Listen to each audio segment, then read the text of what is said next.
Hmm.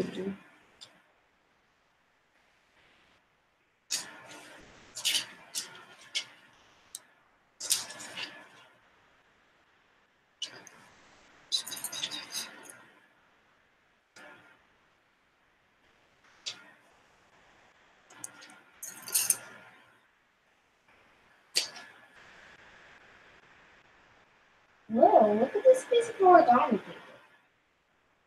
Interesting, isn't it? I think it's just like a wrapper, but shh. I'm about to do a live. Are you separating all the origami paper? What? I'm about to do a live. Well, in that case, I guess I better take my project to my room. You can separate it there. It's fine, but Okay. you just have to be quiet. Have to be very quiet? Yeah. Okay. If you don't mind. I took a picture of the bread you baked this morning, and I showed it.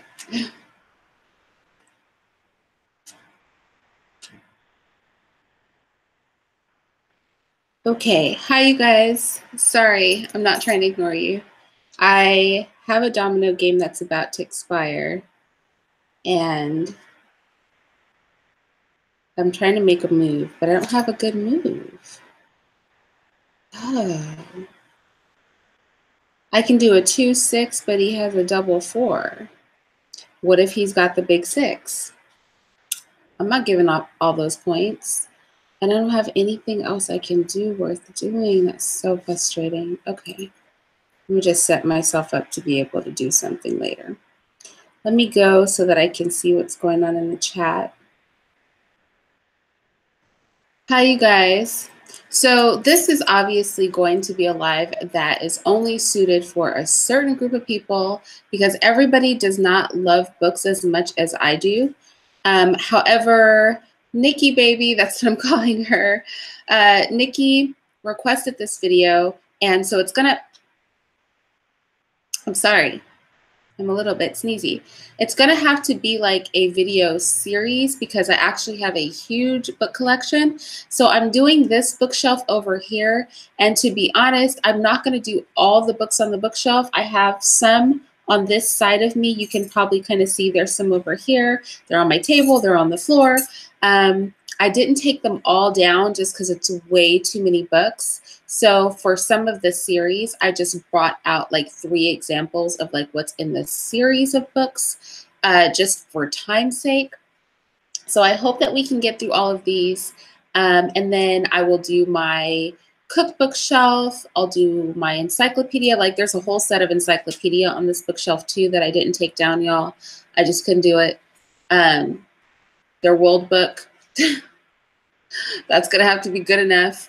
And there's a whole bunch of like American heritage books and some other ones, and I just could not, like war journal books, and I just couldn't be bothered to take them all down. So with that said, hi Maximum. I'm going to just get into my book collection. So if you are a bibliophile like me, you may enjoy this. If you like antiquarian books, then you may enjoy this because I have a little bit of both. This is kind of my hodgepodge shelf, like my throwaway shelf. It has a lot of my private books on it. There's one book I don't quite understand how it ended up on this shelf, but it's there. So let's just get into it. This is not the order that the books were on the shelf. It's just the order that I stacked them on my couch. So it's not about, you know, what are you doing?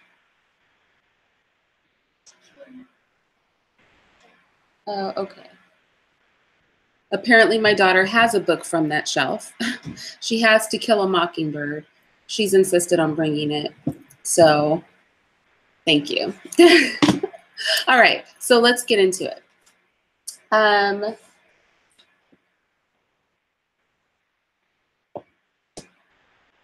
Let's look at nature books. We have a lot of nature books because you have to remember, hi Blueberry Sky Gang. Rec Train, yes, I do have a PayPal. Oh my gosh. Why are you asking me trick questions? Here, hold on. I will put my links one time in the chat. Oh no, you know what? I think Okay, maybe not. I don't know. You guys are asking me trick questions. I cannot with the trick questions. Hi, Rec Train. Hi, Lando. I'm gonna go through my bookshelf. That's what I'm up to. I hate when I'm super close to the camera. It's kind of crazy when I'm very close. Hold on. Oh, it's on my page. So yeah, if you guys are interested in my Patreon information or anything like that, it's in the comment section of this video. Great, that means I don't have to type. I'm for not typing. So let's just get into it. Hi, Suzanne. So books.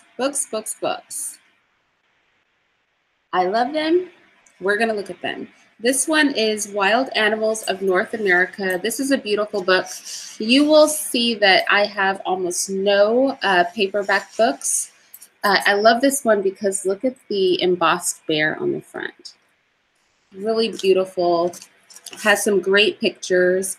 This is an older book, and it's a good book for my daughters to use for studies because I homeschool. I have a lot of books that I just keep around for the purposes of research.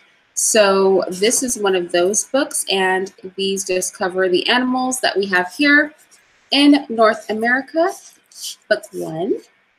Oh my goodness, I think I'm gonna get trapped if I start stacking books over there. I'm fine, Dwayne. Okay, so next I have Exploring Our Living Planet. And this is a really good book that goes into evolutionary theory, essentially. And so obviously, even though I'm Christian, I do teach my girls evolutionary theory because it is important that they learn that theory because a lot of people believe in it. It also just has some interesting facts on the earth itself. We know a lot of those facts are not real facts because we've not actually been to the center of the earth. We don't know. We've only gone so far down. But it is a fascinating book, and it is an important book to have because it touches on a lot of modern science. So we have that. Again, we have a lot of books for research purposes. Most of my books are research books. How did I lose my connection? I only like picture books? No, these are not picture books. These books have words and photographs in them. So they do have words. See all those words? So they're not picture books. The same thing with Animals of North America. There are photographs, but they're word-heavy books. So yeah. This is Living in Japan. This deals with ancient to modern Japanese living. And as you know, I have a child that currently lives in Japan. So this book was immensely useful to him. And it is part of our collection. Again, this bookshelf is my hodgepodge bookshelf. So it's totally not themed. Here we go with the complete book of sewing. We know whose book this is. It is a sewing book. It has all that you need to know. It has dress patterns in it. It has tutorials about like how to do sleeves. That's my personal Achilles heel, are the sleeves of things. Just all the information you need to know about fabrics, all of that. Very girly, but yeah, I love to sew. And so, yeah, one day maybe I'll do for the ladies, if they're interested, like sewing, like all the fabrics I have or all the sewing machines I have or, you know, stuff like that. I know you guys won't like it, but the ladies might like it. How do you send your kids to Japan? Okay, is that a real question? So, oh, my husband's bookshelf? Yes. His bookshelf is over there. It's going to be the last one I do because he has a lot of books, shockingly, on that bookshelf. Like they're literally stacked on the top of the bookshelf all the way up to the ceiling. And I think you guys will find his bookshelf very interesting. Like I said, his bookshelf is basically probably 100% Black authors about Black people, mostly Black men and Black boys, because that's his passion. He's a Black male advocate, an activist. So yeah, his shelf will be last though. We'll go through my bookshelves and then we'll do his bookshelf last. I was telling you guys about his bookshelf. I was like, I told him your bookshelf is all Black authors about Black topics, all the blackity Black time. So how do you send your kids to Japan? So a really easy way, if your child is intelligent, is the Japanese government actually offers a full ride scholarship to Japan. And you just have to go to your local Japanese consulate and you can apply for that scholarship. You will have to test in. But word to the wise, my son, who's multilingual and highly intelligent, did not make the cut, and he tested twice. But it is highly competitive. I will say in his defense, or in defense of other children that want to go for it, he didn't want to study in mathematics. He wanted to focus on Japanese, and because he was going there for languages, he only had to take the Japanese and the math test. But because this is a global test, and we know that Asian countries are heavy on mathematics, he was not competitive enough in the field of mathematics. And I think, honestly, that's why he didn't get the scholarship.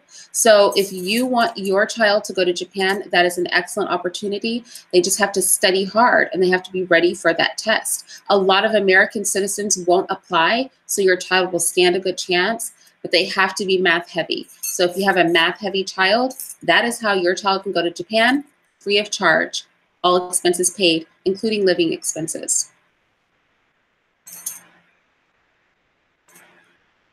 So the next book I have is I Dream a World, Portraits of Black Women Who Changed America. And I don't know if you guys have ever seen this book. It is a hardback, but I still have it in its paper cover. Love this book. It's a beautiful book. And I love the photographs in here because for each woman represented, there is like a photograph. I feel like a kindergarten teacher. Children, check out my book. This is how I read when I read to like a group of children because they have to see the pictures. Have you ever read to several children and you're like, do you see that? Do you see that? You guys will have a hard time seeing it because of the glare, but all of the portraits are in black and white. And it's just, yes, she's Blackish. So yeah, I Dream a World, Portraits of Black Women Who Changed America. This is our next book. Like I said, the books are all mixed up because I just carried them over here as best as I could. I wanted to do it at the bookshelf, but because of the lighting from my window, like it just wasn't even a possibility. It was not going to happen. Hi, Derek. Can you get a book with only words? You will be getting books with only words, but you got to be patient, okay? It's a big bookshelf. Most of our books only have words. No. So you don't have to. So yes, the test that my son wants to take, that will be officially like, he'll be fluent in Japanese. That test is hard. The test that you need to take to go to Japan, most students don't have to test for that. And they don't have to be fluent. So for the scholarship, you don't need to be fluent in Japanese. You don't have to speak Japanese at all. It was just because he was going for languages that he had to take the Japanese test. So don't be discouraged by that. Like, it's still possible for your child to apply for that scholarship. It's still totally possible. Just contact your Japanese consulate. So there's a Japanese consulate for every area, and you need to figure out which one is for your region, and then they can give you the details. But I would say get your kid, if you're serious about this, because it's like their life, and that's an excellent opportunity. get your child to start studying early, you know, like a year or two or even 3 ahead. Like, you know, make them care.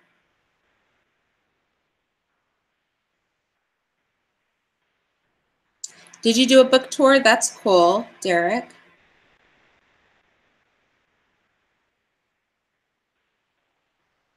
Oh, did he? Yeah, it's a different test. So this book is called The Forest, and it's about the forest. Strangely, although it's about the forest, there are very few pictures of the forest in here. Well, there's one right here, but for the most part, it's just very word heavy about the forest. So again, lots of research books because I homeschool, so that's why.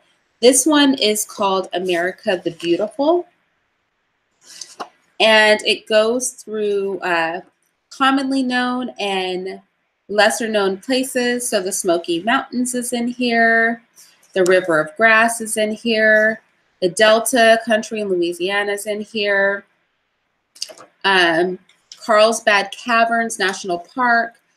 These are just this just contains a wealth of information about many of the natural habitats that we have here in the States and sites that we have. This is really, really good for advanced testing. It's also just good to know. I think very few people know much about what is here just in our own country, never mind anybody else's. Oh, we have a book on elephants because elephants are cute and because somebody might need to do a report on an elephant. When you're homeschooling, you never know what somebody's going to need to do a report on. This one is Mummies of the Pharaohs, Exploring the Valley of the Kings. And so this book is pretty much all about mummies. No, this book is pretty much all about mummies. The girls cannot resist talking to me. Like, it's all that they can do. This book is on Switzerland. It has maps, sites. The book is written in 1, 2, 3, 4, 5, 6 languages. So yeah, this book is written in 6 languages. So every page is translated into 6 separate languages, which is awesome. One of those languages is Japanese. Yeah. I think my son speaks maybe 3 of these 6 languages because I only recognize 3 of them. Yeah. So this is very cool. Books that come in multiple languages, I think, are very, very cool. And we have several of them here in the house. I think I said I had 6 bookshelves. 1, 2, 3, 4, 5, 6. I have more, but my other bookshelves sadly are in the garage, and I literally have books in the garage too. So this will not even, as we do this series, it's not going to be like all the books. It's just going to be the books we could fit in this house.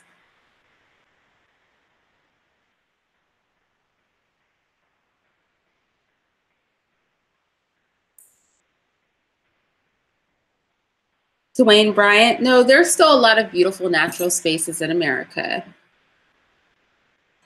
There really are, y'all. Don't say that. Why does my stuff keep falling out? I don't understand that. Okay, anyway, this book is on Russia. It is called Russia. This is an older book, but that is okay because it just has historical Russian facts in it.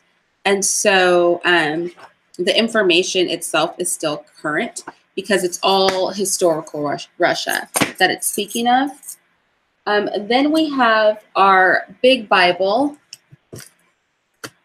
our giant Bible. This book talks about God, for those of you who weren't aware. We have the Rand McNally World Guide. I have a social register in here. I don't know if you guys know what that is or if any of you have ever had one in your house, but it's a register of all of the blue bloods and wealthy people That's a useful book to have. When somebody's like, so who's the enemy? Who are the bosses? Get yourself a good social register and you'll find out. That is what I'll say.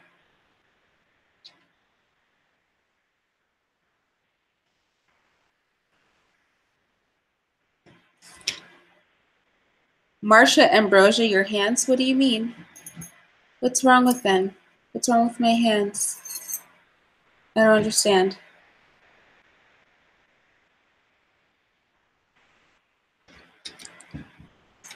So let's take a look inside of here.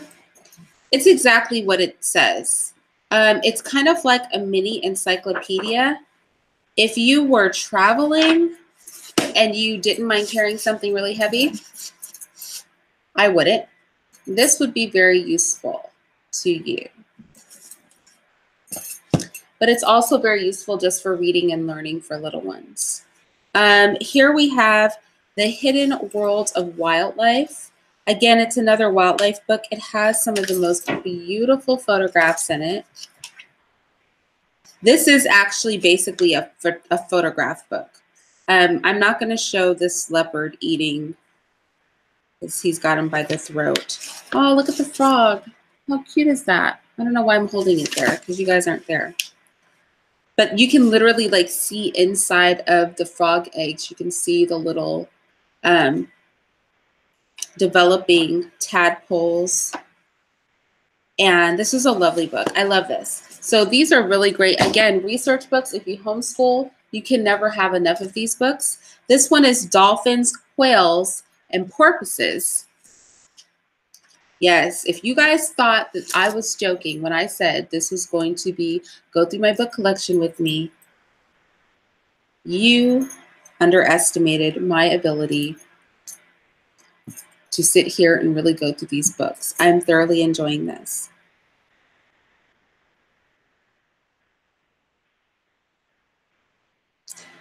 You were in the Smoky Mountains recently? Oh, you didn't take pictures? Well, yeah.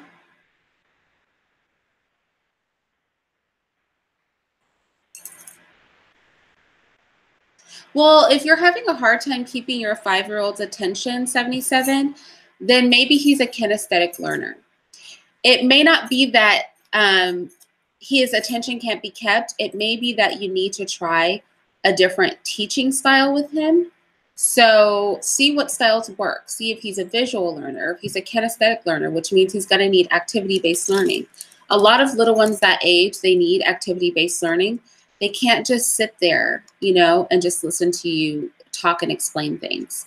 So tangibles and things like that are really beneficial.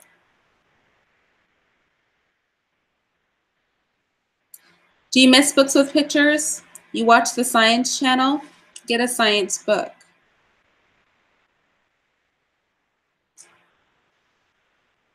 Afro, why do you come here? Why do you come here and tempt me to just kick you off my channel? I'm just going to kick you off my channel because I can't with it. I can't with you irritating me and being just inflammatory for no reason. So yes, dolphins, whales, and porpoises. Now, what's too bad is that I think Nikki is working right now, but she can watch this on the playback because this was her requested video. So this one is Insect Magic, and it just goes through various kinds of insects. It also has some really beautiful pictures. I love that it has close-up pictures so that when you're describing like how insects have feet that have little hairs and things like that, it gets really, really close and into that. So yeah, I really, really love this book. And it's interesting because it shows like how we perceive the butterfly wing, and then it shows an enhanced version where you can see the little tiny hairs that are on it. And I don't know if you guys know this about butterfly wings, but if you touch them, the butterfly can't fly anymore. Have you ever touched a butterfly and then like the little powder? Oh wow, I'm getting stuff all over me. The little powder like gets all over your hands. Yeah, real talk. It's a sad, sad thing. And then the butterfly can't fly anymore. Oh, okay. Now, these are the books, some of the books I said I would not be bringing all of them because it would just be ridiculous. But these, remember, I collect antiquarian books. So these are American heritage books. And I have tons of them, like tons of them. And they go through historical facts about America. And if you're ever looking for like old pictures, it could be pictures of slavery, it could be pictures of civil rights, it could just be pictures of events that happened in America. The American heritage books are great because, as you see, they have all of the original photographs. They have clips from newspapers in here, like old newspaper clippings. And those are things you normally have to go to the library for and go through like film for and stuff like that. So when I saw these, I grabbed them up very quickly because I recognize the value in that. So you know how they used to do, we still, I guess, do them now because every once in a while I do see them, like spoofs of presidents and things like that. Look about this, income tax and how it grew and grew and grew and grew. This is crazy. You would never see this now. And this is like the IRS and everybody's like marching into it. He's like, they're not marching in, he's like harvesting all the people. So, yeah, these are really great. And then it just goes on to, because again, they're coming from a perspective of before there was income tax. I know when I did my Social Security video, people were like, oh, well, you know, what a horrible person you are. You're trying to get people out of paying income tax. And I'm like, you do realize that people just started paying income tax, right? Like our country wasn't built on taxing people's incomes. Like that's not how we afforded things. We tax businesses. But a lot of people don't know that. So get yourself a series of American heritage books. So yes, these are great because a lot of those clips, a lot of people right now search online for that, right? If you're looking for old pictures, old news articles, things like that. Well, in our house, we have them here. We just have them in book form. So they're sort of immortalized and nobody can take them away. You know, I feel like things online always scare me because I feel like you can always go and delete and change it. It's like being in 1984, which is a book I don't have in my house, but I suppose I could add it to our collection.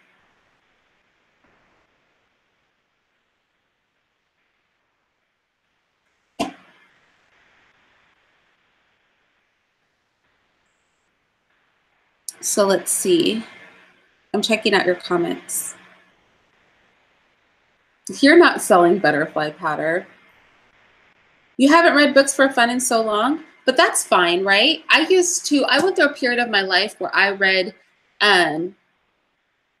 Stephen King novels, like the Dark Tower series. I love it. I went through, you know, a period of my life where I just read books for entertainment. And now I'm in a period of my life where I love reference books. Just absolutely, I love reference books. I'm about to show you the oldest book in my collection, some of the older books in my collection in just a second. But I have a book that is like 220 years old. No, I take that back. I think it's 250 years old. I'll have to open it up and look inside of it very carefully. Hi, Water Lily. How did that stream end? Did it end pretty cool? I had to leave. I was almost 10 minutes late for, oh, I think I probably was 10 minutes late for this stream because I was listening to Gabs.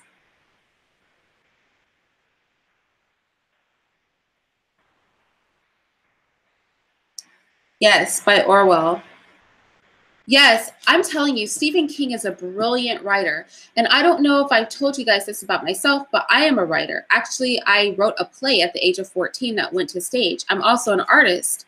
So when I was 13, I was featured in the newspaper for some mache masks that I made.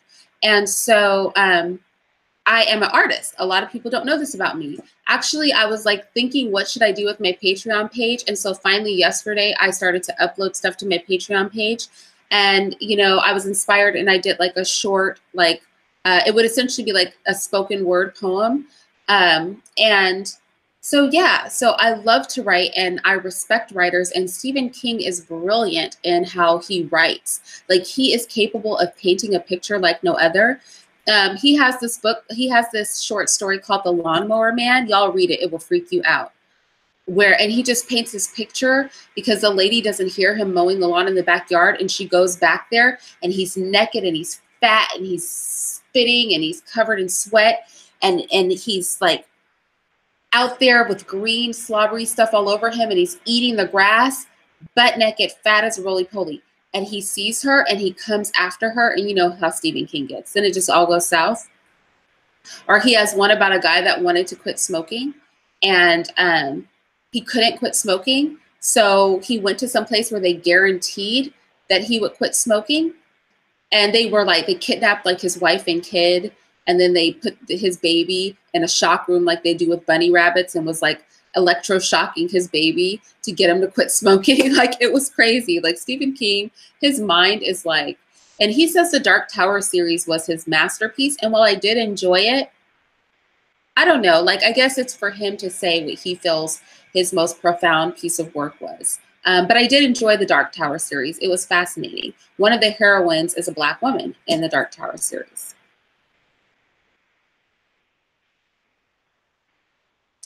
I have not seen Equilibrium, but I do like 1984. I think what is interesting about 1984 and Brave New World is they're kind of like Star Trek to me, where they purposely share tidbits of the future with you to get your mind acclimated to the idea of the future. So, yeah. Hi, Mark. How are you? Mark is actually one of my patrons, so thank you so much. I really appreciate it, Mark. Panther Knowledge, hi. Oh, was it great? That's awesome, Water Lily. Well, you know what, Water Lily, that's fine too. Do you know what I mean? Like, art, when you're an artist, it's not about, like, when you have a talent, it just wants to be used, right? It doesn't have to be anything other than you doing it. And so I hope that you still do art in your spare time. I know I used to write so much, I still have like a writer's callus on my finger. But I think what's important is that you just write, And every once in a while, I collab with a group of writers that just focus simply on web content.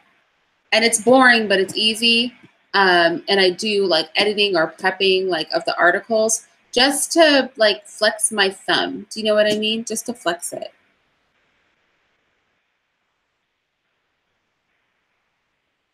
The Twilight Zone? Yeah, the Twilight Zone is pretty good. The old ones are really good too. The Cat's Eye? What's that? Animal Farm is another good book.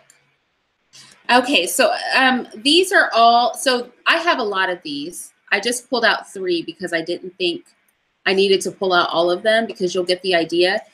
These are the Quarterly Journal of Military History.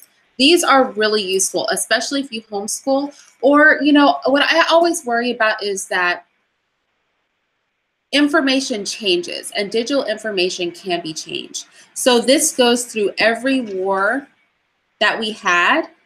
These books go into great detail about the wars. Again, they give pictures, a lot of pictures that you won't find anymore, especially the gory ones, because nobody wants you to see those. Literally here, it actually has a photograph of a confidential letter from British Prime Minister Winston Churchill. So I don't know, you guys can't see it, but it's like right here.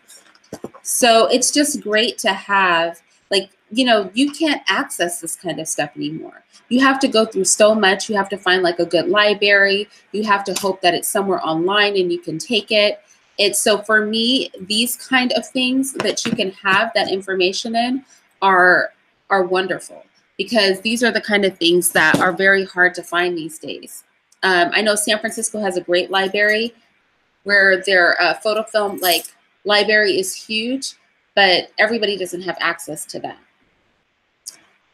This is To Kill a Mockingbird. This is an older version of the book, and I love it because, okay, this is where you guys know that I'm a weird person, right? I can't show it to you, I don't think, but it has an embossed tree on the front, which I love to touch, and the pages are kind of fuzzy because it's an older book. So the paper that it's made out of is like a really soft kind of paper. I don't know. So this is it's not just, it's so soft. It's like velour. That's what it feels like. It's like velour, not quite velvety, but like velour, and like a deep pile velour at that. And so, yeah, so when I said I was a bibliophile, we know that I'm officially the leader of the Bibliophile committee.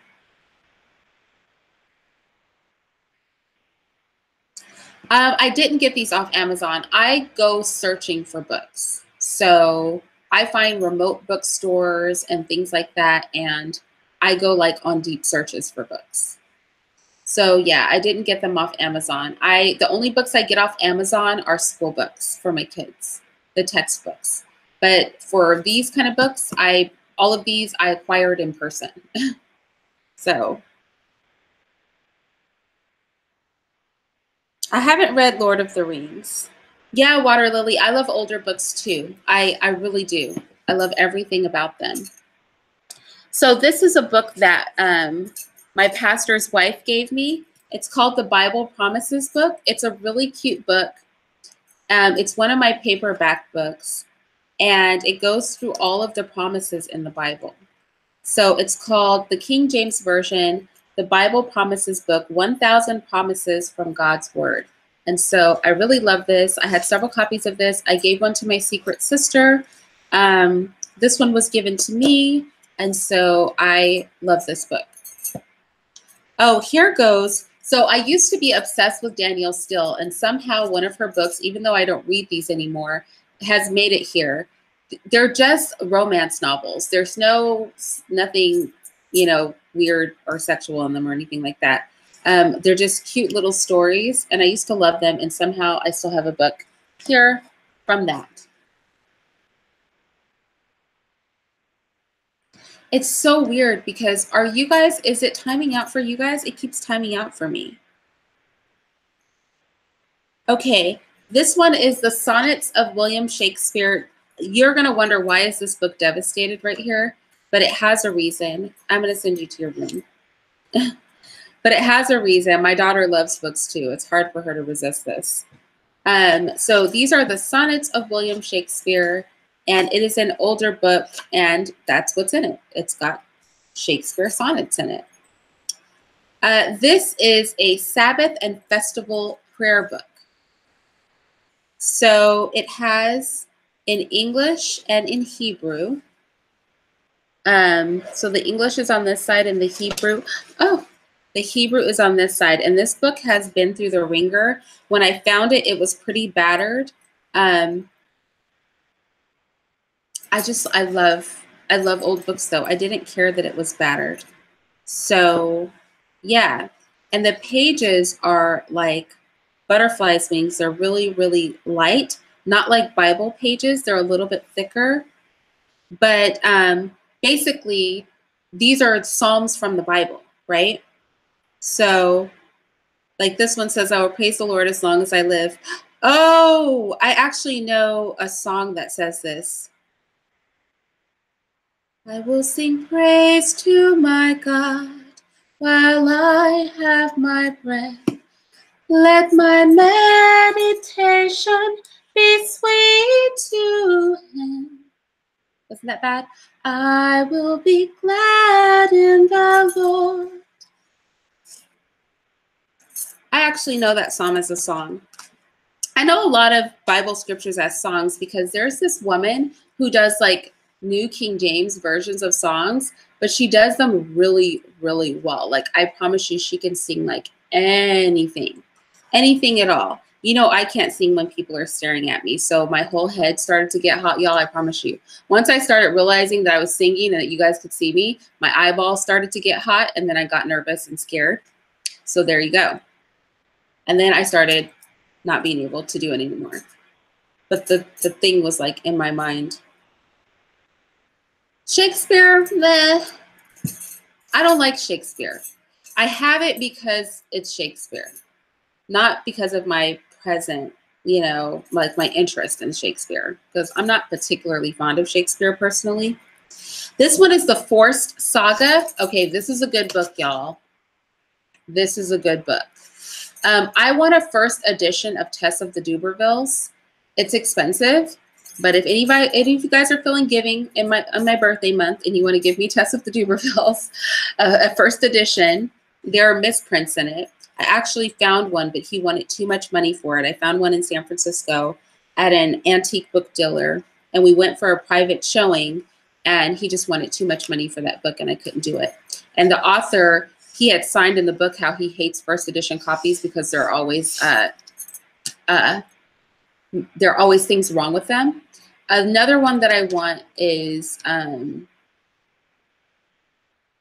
House of Mirth. But this is The Forced Saga, and it's a pretty interesting book. This one is Bondwoman's Narrative. I don't know if this was ever authenticated. This is a first edition of Bondwoman's Narrative. So this is supposed to be the stories of a slave. Supposedly, it is the stories of a slave. And if it is authenticated, it will be one of the only, if not the only, I don't know if they found more, but when I first got the original first edition I had, so there's a story behind this book. I was in, well, that'll give away my age. Well, I was doing something, and I heard on public radio that a manuscript had been found that was believed to have been written by an actual slave, an educated slave about slavery. And that it was rare, or that nothing, I think at the time they said they had nothing that was written by slaves, like something that was just completely written by a slave themselves. And so the transcript or the manuscript had not been authenticated. So I ran out and I bought the book. And then somewhere along in life, I lost the book. So I searched and I searched, and I found a bookstore that had the book in a first edition. And then I've never bothered to follow up to see if it had been authenticated or not. But the woman that tells this story is supposedly a slave, right? And she is, I believe, mulatto. And she tells a story, it tells a story of just being that type of slave, and she goes into the stories of some other women, other slave women, and things like that. So The Bondwoman's Narrative by Hannah Crafts. And yeah, so that's pretty much it. No. All right. So I also have the Delaney sisters having our say, the first 100 years, old women, and they told their story. And so we have the book.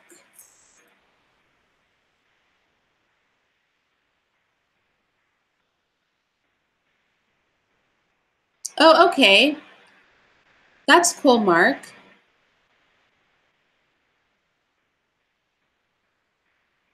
Oh, that's so funny, Mr. Really? I can't imagine reading 100 pages of just a Shakespeare book. Oh, it is tedious. I don't find Shakespeare brilliant. Hi, Virtuous One. Okay, Virtuous One.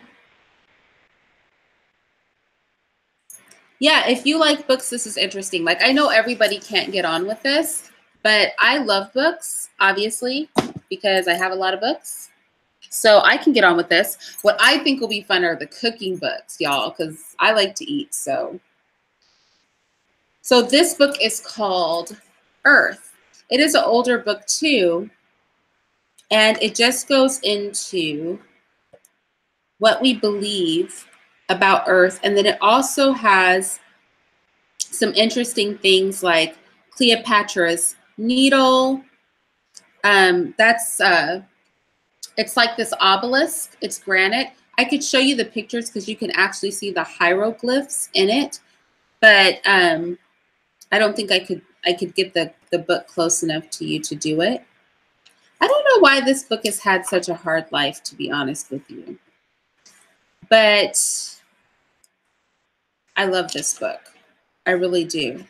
And I really love collecting informational and reference books because I like to compare how science changes over time, how words change and language change over time, or remain the same, especially in the sciences and language, because we treat those things as so permanent, even though they're ever moving and forever disagreeing with the older beliefs and customs. So I don't know. It's fascinating to me, y'all, to me. This book is Oscar and Lucinda. I actually haven't read this book yet, but because I love an old book and because the outside of this book reminds me of weaved paper, it feels really good. I'm very tactile. I told you guys, like, my favorite sense is touch, and then after touch is smell. So those are like my two pet senses. So this book was purchased simply because like the cover is made of like a weaved, it's like a fabric cover. It's literally fabric. It's so interesting. And so, but I haven't read the book yet. Okay, this book is called The Privileged Planet. So let me tell you what it's about, because it's a little hard to describe. Is Earth merely an insignificant speck in a vast and meaningless universe? On the contrary, the privileged planet, how our place in the cosmos is designed for discovery, shows that this cherished assumption of materialism is dead wrong. Earth is far more significant than virtually anyone has realized. Contrary to the scientific orthodoxy, it is not an average planet around an ordinary star in an unremarkable part of the Milky Way. In this provocative book, why does his name have to be some words I can't say. I can hear his name in my mind, but I can never pronounce it. So I'm sorry to the author. Anyway, whatever his name is. And Jay Richards present a staggering array of evidence that exposes the hollowness of this modern dogma. So it challenges the Big Bang and all that, evolution. They demonstrate that our planet is exquisitely fit not only to support life, but also to give us the best view of the universe, as if Earth were designed for both life and scientific discovery. Readers are taken on a scientific odyssey from a history of tectonic plates to the wonders of water and solar eclipses, to our location in the Milky Way, to the laws that govern the universe, and to the beginning of cosmic time. In The Privileged Planet, you will discover why the best scientific evidence refutes the misnamed Copernican principle.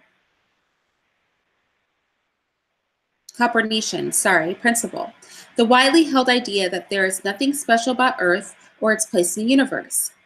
Why the sheer number and size of the galaxies does not mean that Earth's capacity to sustain life is the result of blind chance. I realize I must have a speech impediment of some kind for my S's. How Earth is precisely positioned in the Milky Way, not only for life, but also to allow us to find the greatest mysteries of the universe.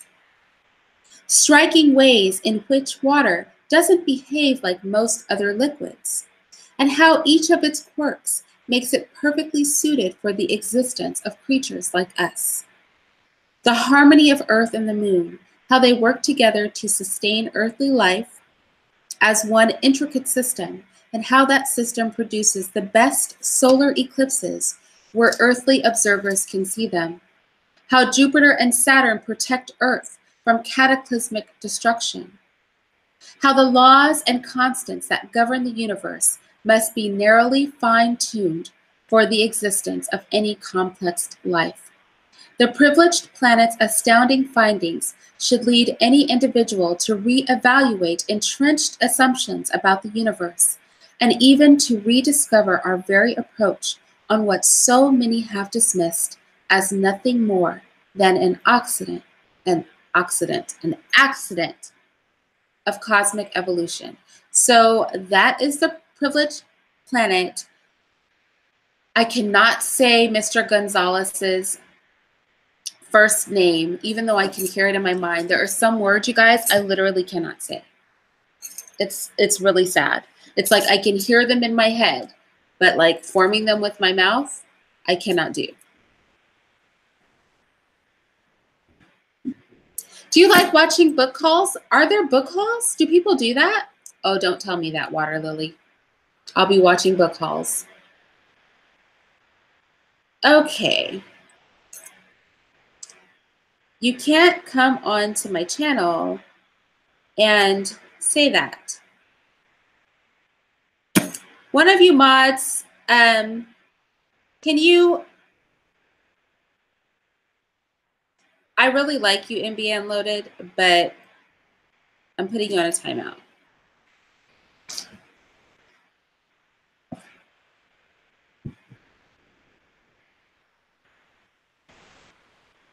Please don't talk badly about anybody on my channel, okay? I don't talk badly about people on my channel, so I would appreciate if y'all don't come here and talk badly about people on my channel, because that's not what I'm trying to do here. Like, this is not the beef channel. Like, you got to go to another channel for beef. Please don't bring that to my channel. We are doing a book haul, y'all. This is the most sedate, unconfrontational, uncontroversial thing on earth. So chill the heck out up in here. Hi, Gab. You watch Shaka Zulu. I remember he said the sun. Shaka is the sun. Are there plenty of people that do book hauls? Why are you polluting me, Water Lily? Why are you testing me? Don't have me up in here binging on book hauls, because I will. Oh, your mom does book hauls all the time? Real life class? No way. Okay, yeah, if your mom can read 4 books in the day, that's that one sitting on the couch over there. My daughter, she like devours books, devours them. Literally does. This is called The Guide to Modern English. This is an older book, so I have a couple of books here. Here's another one. It's called Manual of English Grammar and Composition. This, as you can tell, is an antique book, but let me tell you something about this book that I really, really respect. Oh, it smells so good. Okay, so this is a very old book, so I'm going to be careful with it, and it smells incredible, y'all. People, like, I honestly have an issue. So this is not a super old book, but the reason why I like these old grammar books for teaching purposes and research purposes is because college level English used to be like grade school level English back in the day. Can you believe that? Like, those little farmers' kids and stuff were learning like advanced English. And so we really dumbed it down for our kids. So this is The Guide to Modern English, but this one right here, this one is the jewel. Manual of English Grammar and Composition. This is my baby, and I love her, and she smells incredible, and she's very old. So even how words are defined are different. Okay, so imagine if you opened up a dictionary and looked up cumulative, right? By these, one thought is simply added to another, and both, and not only, but also as well. He was both degraded and expelled. He, as well as you, is guilty. So I love that everything, like there's nothing is simplified or dumbed down. Coordinating, which joins sentences of coordinate, that is of equal rank or words that stand in the same relation to some other word in a sentence. Now listen, most people, like if you look now, everything is so simplified so that you can't, like, this comes with the idea that the reader has a level of intelligence. And I feel like everything now is done at like a 6th grade level. So it's done with the belief that people are stupid, right? One thing I was told about my YouTube videos is people have short attention spans. So you have to make your videos 3 to 5 minutes long because people have a hard time sitting and paying attention for anything longer. And what does that say about us, people? Really? Our attention spans are that short? That's crazy. Things have to be like simplified and condensed that much. That's insane to me.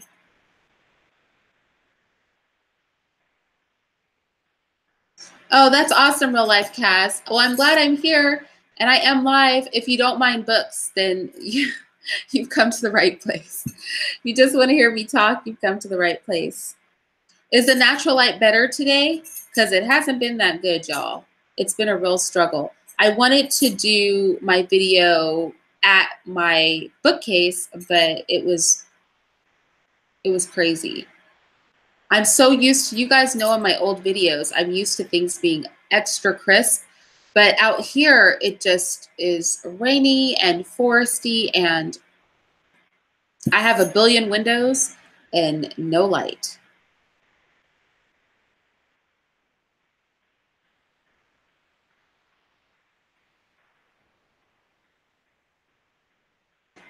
That was the best book you read was by Dave Ramsey. You love money?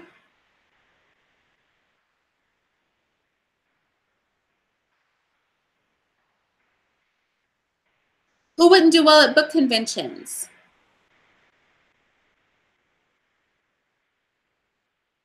Why wouldn't I do well at book conventions? Me?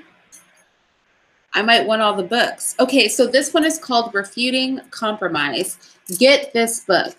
A biblical and scientific refutation of progressive creationism, billions of years, as popularized by astronomer Hugh Ross.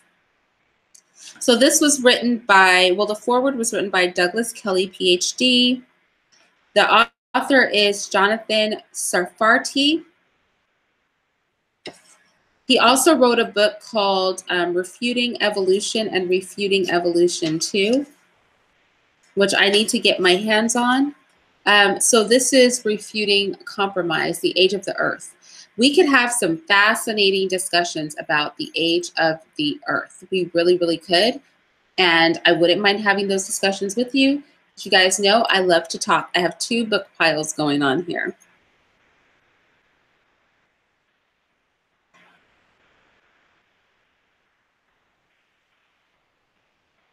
I've got a 4-minute limit unless you get to listen while driving. That's so funny.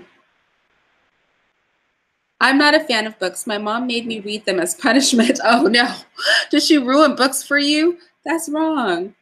And would make me write book reports on them. I can write a darn good paper, but I hate reading. Oh, I'm sorry. I should not laugh at your pain, real life, Cass, but that's crazy. Your mom sounds like she was pretty awesome.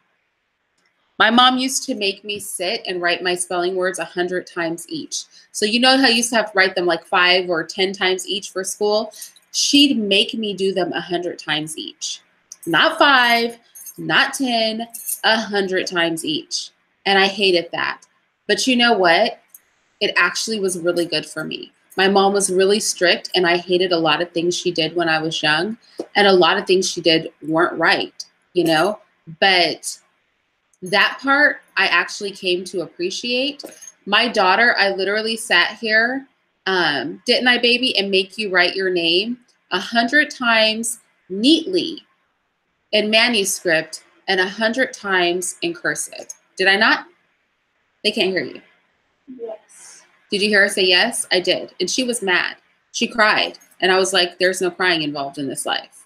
Just write it. So I think, you know, sometimes we're hard on our kids and moms don't do stuff right all the time. But there's some value to that. Like you said, you could write a meme report, and girl, that's going to come in handy one day. You never know.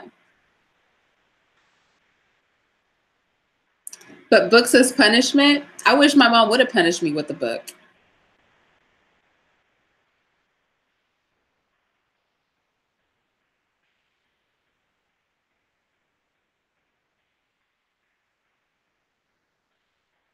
Ben Carson's mom made him and his brother read books and turn off the TV. That's awesome. We all just need to turn off the TV in general, even if we don't pick up a book. I just realized we talked about butterflies and reading books. We are doing the Reading Rainbow. Oh man, but the Reading Rainbow came to my mind. I thought about trying to incorporate it in my title. I loved that show. That show was awesome. And y'all better not say anything different. Okay, so this is the book. Well, I don't know why this book is on my shelf. I really don't. But it's investigating the human body. And this is definitely a book that's meant for my kids. But it like breaks down inside of a muscle, and just an educational book. You'll notice a lot of the books are informative because my children read these books. So, but I don't know how it ended up on that bookshelf, but it was on it. So there you go. 50 physics ideas you really need to know. This is a cute book. What are we learning about me today, people? What do these books say about my personality? I don't know. Because I know people think I'm all over the place, and I feel like all YouTube channels like have a gimmick, you know, like I feel like, okay, I'm not going to mention anybody's name, but some people are like, you know, their whole gimmick is like attacking women. Some people are like, I'm Mother Earth. Some people are like, you know, I do shopping hauls. Everybody has like a gimmick. Some people are like, I'm a luxury blogger. I don't have a gimmick. I'm just being myself. And I guess I'm like all over the place, like with my interests. Like somebody was critiquing that I did the molestation video and the jokey video, even though I'm always serious, you guys, over the immigrant caravan and Oliver, like in the same day. And they were like, she's a scam. And I was like, no, like in real life, that's what I was inspired to do in the day, you know? And I was asking my man, I was like, babe, am I weird? And he was like, yes, you are weird. And I was like, okay, thank you. So I guess my gimmick is being myself, right? So that's why I think my content is so varied. And I get passionate about things and then I fall out of passion with them, right? So during the Kavanaugh hearing, I was passionate about that. And so I was very deep into like that because I was so passionate about it. And then I made a couple of videos, like maybe 4 videos a row on Black men. I did, one of them is private right now, but I did FBI statistics per capita, fatherless Black homes, and then I did debunking the CDC report on Black male involvement. And I did those 4 videos in a row. And then, you know, like I get into binging modes. I'm like one of those people, once I know I can do something, I move on. Do you know what I mean? So let's say if you're like Irene, like drawing, I draw really well. But I'm the sort of person that if I sit there and I'm like, will you pose for me for a portrait? And once I start drawing you and maybe get like half your face done and it looks super realistic, I won't finish the other half of your face. I'll be done with it's like I'm satisfied that I could accomplish this, so I'll like move on. And that's probably not a great trait for everybody, but I don't mind that about myself. I think it makes me like a Jill of all trades, but a master of none. I don't know. So would you rather be a master of one trade or a jack of all trades? I wonder what you guys think. Yeah, the human body book is pretty interesting. And the pictures are very, very detailed. So it's really useful too. I actually have a giant book. It's like a giant book of the human body as well. But I won't be showing that to you guys today.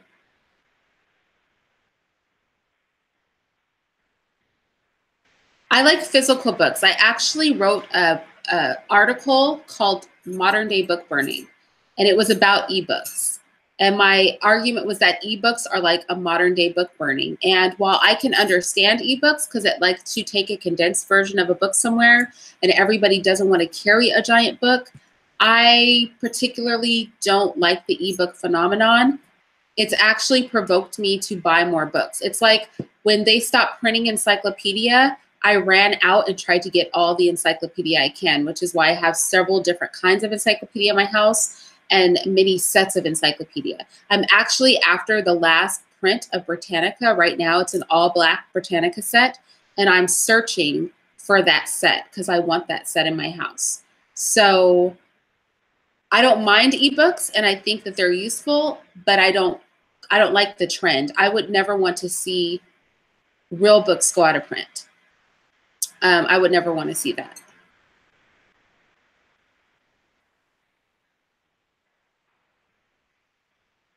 Let it. You're told you're weird and you can care less. I think weird is good. You know what I mean? I think that means you're an individual, and I think that that's cool. So I like weird people. I'm with it. As long as you're not creepy weird. Do you know what I mean? Like, you can't be creepy weird. Not you, Lede. I would just mean like, I like weird people, but I don't want you to be like, ooh, scary weird, you know? I want you to be like fascinating weird. That's so different weird. Like, wow, I've never heard anything like that weird.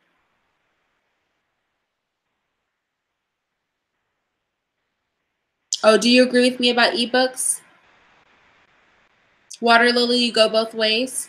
I kind of like the tactile experience of touching a book. Do you know what I mean? You think books are for kids? Huh? So yeah, 50 physics ideas. Let me just give you one of them that you really need to know. Hooke's law is number 7. Derived originally from the stretching of springs in watches, Hooke's law shows how materials deform when forces are applied. Elastic materials stretch in proportion to the force. A prolific contributor to architecture as well as science. It is strange that Robert Hooke is remembered only for this one law, but like its discoverer, Hooke's law crosses many disciplines, being used in engineering and construction as well as material sciences. And then it goes on to in-depth describe Hooke's law and application of it.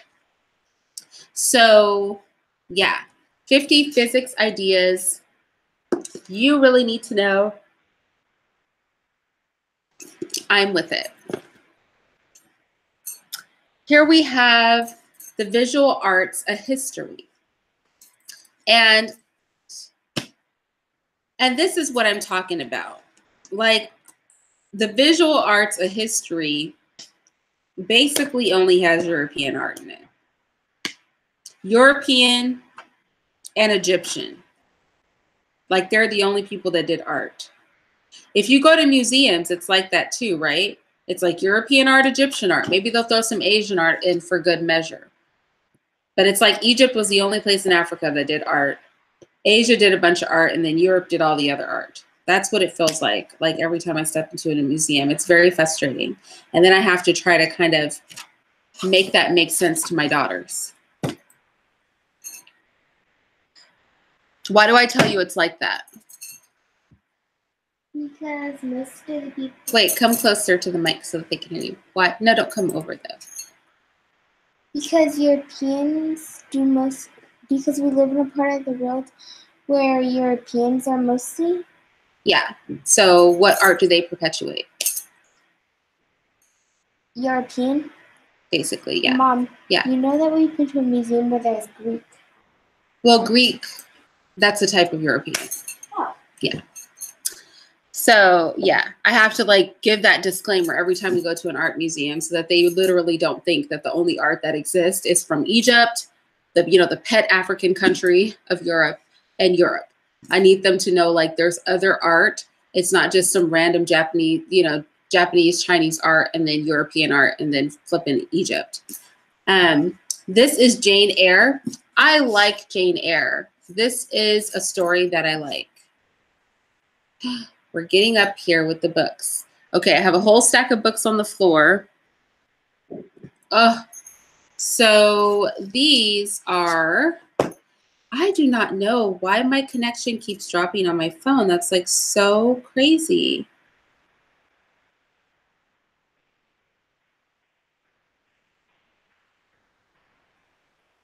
So do you have frogs into princes?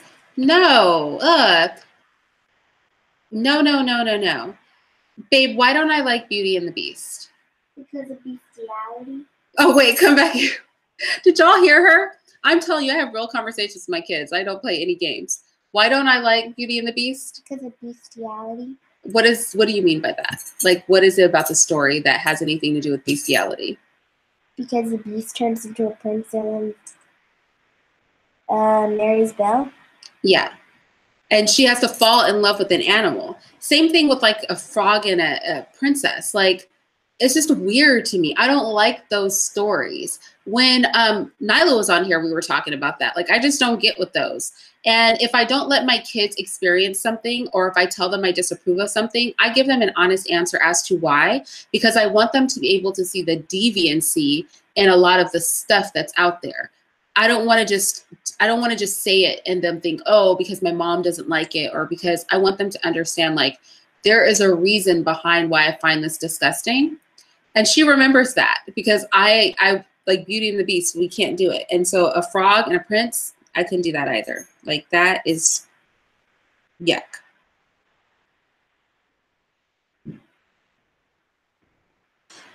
Either weird or odd. That's good though. That's not a bad thing, Water Lily.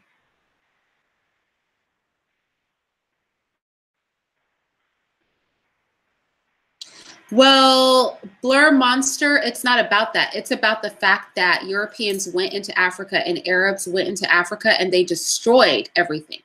They purposely destroyed whole cities. They purposely destroyed libraries. They purposely destroyed the buildings and the foundations, and they purposely destroyed all that so that it's not there. It's not even about Africans didn't save it. It's about they went and they demolished it all. So it's almost like it doesn't exist, but great things did exist there.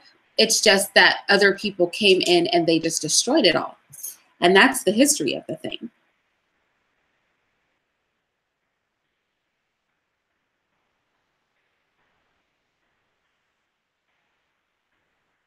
Right. Oh, really, Water Lily? Yeah. Yeah, that's how I think of it. Y'all, y'all don't even want to get into my brain because I get on some other stuff sometimes. So this is called The Great Liners and The Pacific Navigators. And these books are all about boats and seafaring communities, seafaring life, all of those kind of things. For example, it has like an old roster, a passenger roster for one of the old steamship lines, just historical information, blueprints to old liners, things like that. Just a lot of historical information. Don't ask me why I feel the need to hoard history, but I do. Like, something in me is just like, hoard history, Irene, hoard it. Hoard it while you still can. Okay, I think I told you that I had the military journal, right? I think I told you that. Okay, so this series, I'm just gonna tell you the titles of them all. We're not gonna look at them all. These bad boys are science. So these are all science encyclopedia. Science is moving really fast, which is why I have lots of sets of science encyclopedias. Actually, I have another set. I won't pull all these up, but I have another set. Ugh. I guess I will pull them all up. Ugh. Wow. Wait. Okay. So I have many sets of science encyclopedia for various reasons. One, because science moves fast.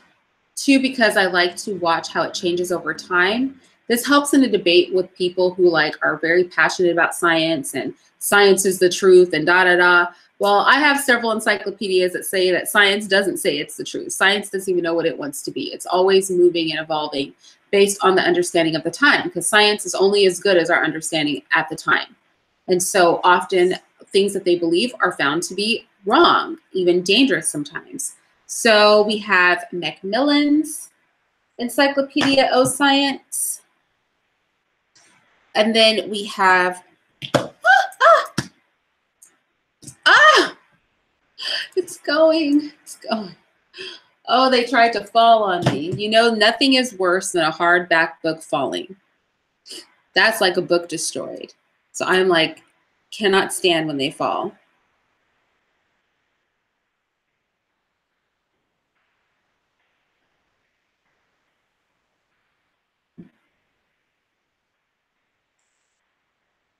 I don't know.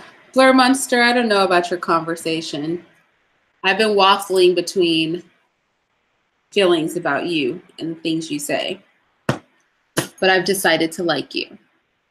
So this one is the planet Earth, chemistry today. So over in this one, let me go through Macmillan first. It's like matter and energy, tools of tomorrow, communication, transportation, fuel and power, industry, the environment, body and health, plants and animals, life on Earth, and the heavens. This is the Earth, chemistry today, physics, the heavens, men and women of science, which I think this is pretty timeless because this isn't going to change, right? We would only add to it. And it has information on scientists. Then it is the human body, the animal world, and the plant world. And so those are those. And then we come to the last three books I was willing to put off that bookshelf. And these are some older books. This is Home University Library. And this is going over several, this particular volume is on Spain. So just this particular volume is on Spain. And it's part of a larger set. And then we have this little book that I've never been willing to take out of its wrapping paper, but let me see if I can show you. I'm going to just unwrap it. This is an old Japanese book, so I'm going to put it back in its paper. If I can, hold on. If I can get it out safely. If I can't get it out safely, which I don't feel like I can, I won't. Yeah, I don't think I can get it out safely. So this is an old Japanese book.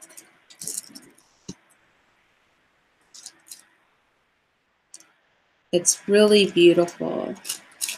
And obviously this is for the benefit of the only person in the house that can read Japanese. He's in Japan. We have a lot of books in foreign languages in this house, but a lot of them are stored because this house just simply wasn't big enough for all of our stuff. Okay, and this is, I don't know if this is my oldest book.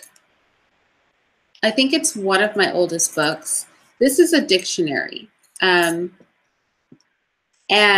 this book is, I'll tell you, its published date. This book is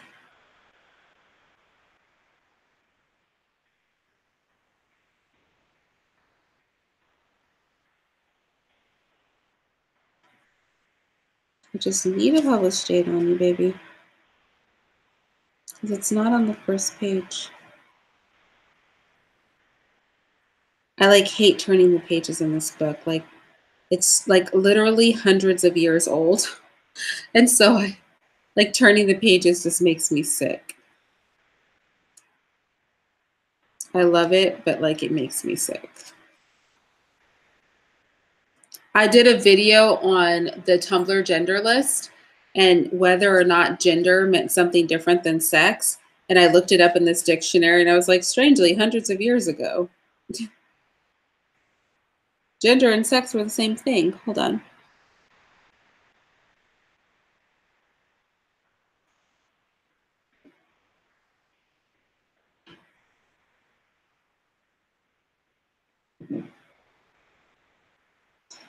Why can I not?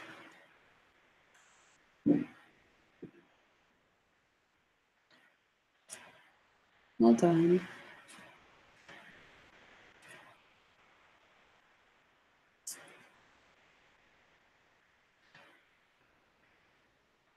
Sorry. Why am I so intently doing this? I'm trying to give you guys the exact age. It's around 250 years old, but I'm trying to find the print. Let's see, let me read it very carefully. Okay, so it says, so I always find this dictionary to be so funny because I'm telling you, the way people talked back in the day was like crazy.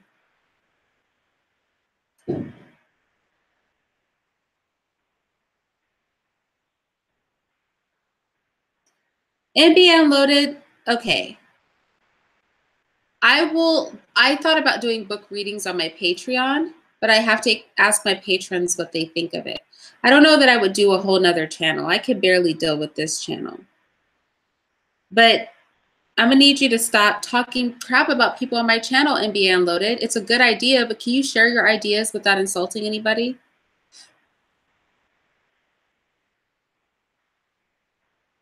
Okay, anyway, let me read you what the beginning of this book says, and then I'm gonna tell you a funny story about this book and something that tore my heart into pieces. It says the Royal Standard English Dictionary. The words in, oh, I'm sorry. Let me start over. The Royal Standard English Dictionary, in which the words are not only rationally divided into syllables, accurately accented, and their part of speech properly distinguished, but likewise a key to this work, comprising the various sounds of vowels and the consonants, denoted by typographical characters and illustrated by examples, which render it intelligible to the weakest capacity. Why does it say that? It's like we've broken it down so much that even a stupid person can understand it. What dictionary starts out like that? I guess one that's 250 years old. That cracked me up the first time I read it. I was like literally in pieces. I was like, they were like, we've done this so meticulously and we've broken this down so well that those of you with the weakest mental capacity, even you stupid people can understand it. I just found that flippin' hilarious. Don't ask me why I'm so amused by it, but I am. It's super amusing to me. I'm amused.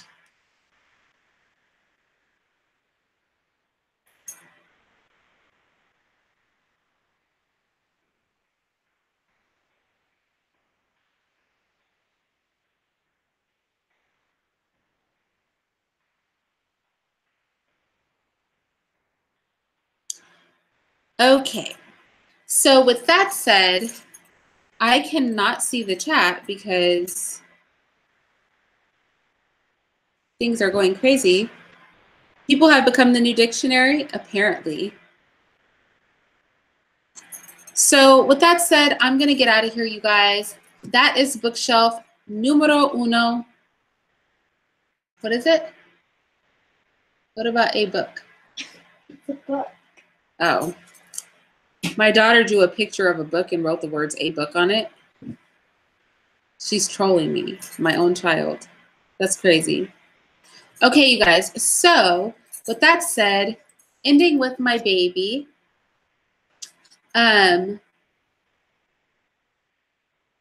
This dictionary cost more money than makes any kind of logical sense. And it was damaged because I was taking my bookshelves down. I had all my books off. I hit something. I literally ripped my toe open and all of my books were on the floor and I was unable to put them back on the shelf. And my children damaged this book and my heart just broke into pieces. And ever since then, I've been like a crazy person whenever they get near any of my older books. Don't touch it. Like she's trying to now. She's trying me, but she's going to try herself onto a timeout.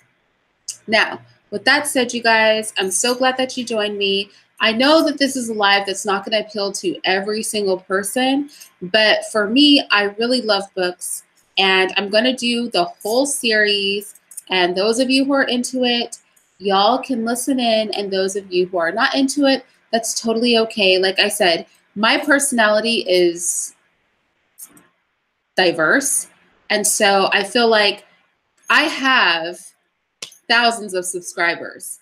And I keep getting more subscribers.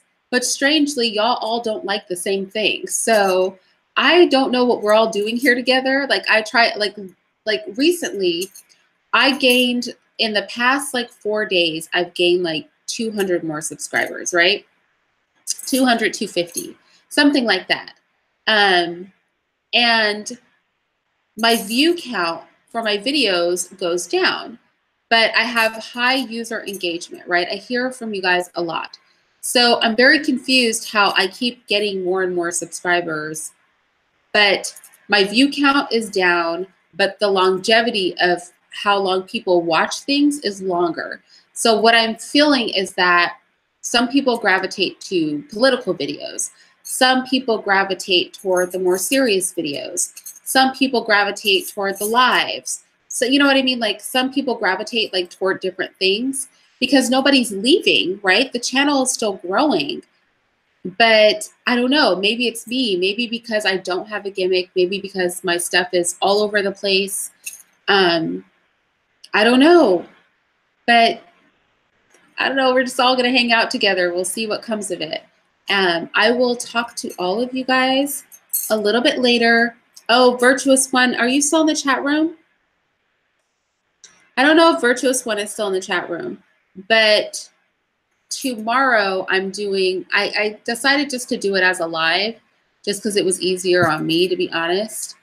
But I'm doing a live on home birth. So I feel like these two back to back are going to be a lot for people. And then the day after that, I'm going to do the male half of my child abuse in the Black community. So it's going to kind of go like that.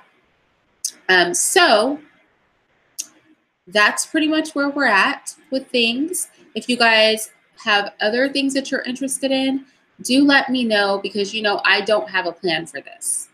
I just, as I feel inspired, do stuff. And that's pretty much how I work. And so that's why y'all never know what to expect. But do expect that I'll be putting up because I'm going to honor my commitment, and I'm going to put up a sit-down video today. It's going to be on, because it was suggested, and I'll give the person that suggested it credit, but I have to look again, on why women look down on being with blue-collar men, because blue-collar men often need a woman's help to financially support the household. And so I'm going to do something on that as my sit-down.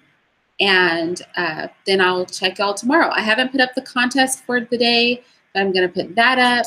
And I couldn't do my daily Bible, which broke my heart, because I felt like, why are you touching things? My daughter just moved the camera. It broke my heart because I felt like I really wanted to be able to keep up with that. So what I've been doing is like a scripture a day. And I know we're all not Christian, but I hope y'all don't mind. So with that said, I'm out of here. Bye, you guys.